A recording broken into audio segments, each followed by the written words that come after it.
continuez ce que vous faites. Faites-moi connaître pour encore découvrir des choses de mon ouvrage. Je parle entièrement là. Oui. Donc il faut éditer son travail, il faut reconstituer Voilà, son travail, c'est ça. l'éditer et le donner dans son extension. C'est-à-dire complètement, sans le réduire à quelque chose de... Parlez-en aux gens avertis. Mhm. Je ne dis pas que ma vie fut un exemple. Elle fut enrichissante. Et j'ai compris que si l'homme croit en son Dieu,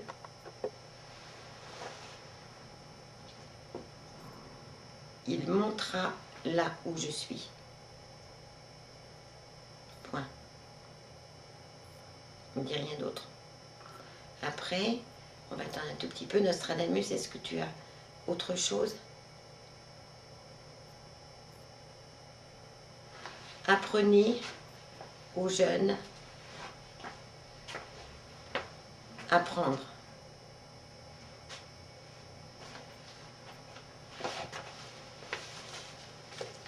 Apprendre et toujours apprendre,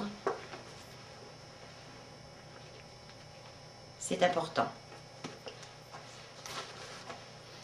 Laissez à vos enfants une belle image de vous. Tout ce qu'il avait écrit de toute sa vie, il l'avait mis dans une sorte de boîte, Oui, et tous les textes qu'il avait écrits, il les avait mis ça. Donc c'est là-dedans, dans une caisse de bois, c'est ça? dans une boîte, Ah oui. il avait relié, enfin, dans une boîte, il avait accumulé tout ce qu'il avait écrit dans sa vie. Hum. Et ça, il faut qu'il le sache, tout ça, ça a été conservé. Et alors? Ben, Vous voulez que je lui demande quoi?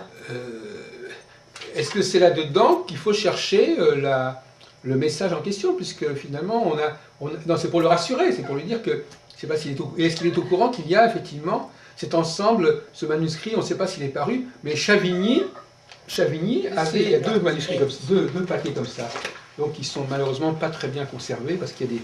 Oui, il y a des Alors, donc le titre c'est des présages... recueil Recueil des présages prosaïque. Nostradamus. Ça a été reconstitué par Chavigny, ça. Et vous voulez savoir quoi de ces Ben, recueils? est-ce qu'il le sait? Est-ce que c'est là-dedans qu'il faut chercher Est-ce que c'est dans le les contenu de son recueils, disque, de son dans le CD? recueil des présages prosaïques, que tu as laissé un message, ou plusieurs messages? Bien sûr, ouais. Oui. Mais ils sont très difficiles à décrypter. Seuls les bons en découvriront quelques-uns.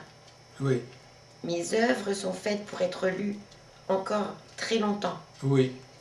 C'est pour ça qu'au fur et à mesure, il y aura des personnes peut-être pas connues du tout qui en découvriront d'autres. C'est une sorte de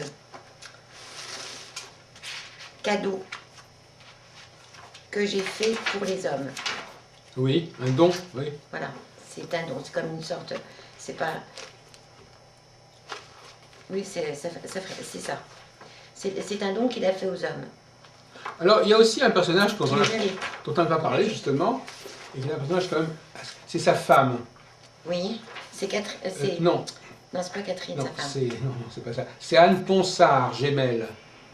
Anne Ponsard, Gémel, c'est la femme de la mère de ses 4 fils. Ponsard, Oui. P-O-N-S-A-R-D, Gemel, G-E-M-E-2-L-E.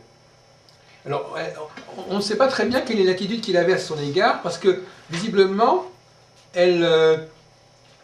Chavigny ne l'aimait pas, Oui. puisqu'il a supprimé, quand il a écrit la vie de Nostradamus, Ah oui. il a supprimé son nom. Mhm. Et il a supprimé. Donc finalement, est-ce qu'il peut nous parler un petit peu de cette femme? Parce que finalement, à sa mort, c'est elle qui était la gardienne de tout, en fin de compte. Oui. C'était elle qui devait s'occuper des 4 fils, des 4 fils.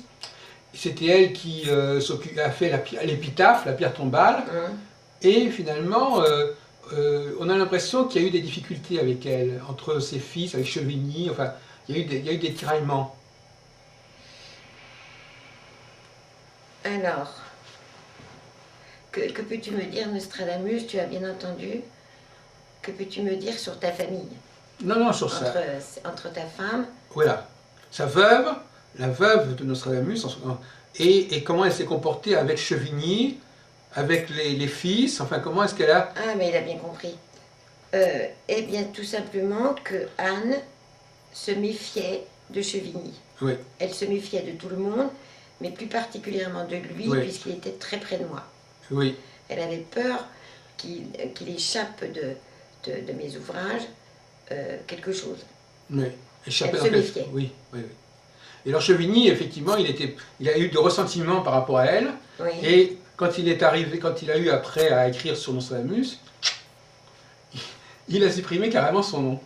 Il a dit Nostradamus s'est marié avec une femme dont il a eu des enfants, mais son nom, on ne le prononce pas. Et dans l'épitaphe où son nom figurait, eh ben, il a fait une nouvelle épitaphe où il n'y a plus son nom. Ah bon. Donc il a carrément gommé le nom de sa femme. Et pourtant, Dieu sait si elle a été importante dans ma vie.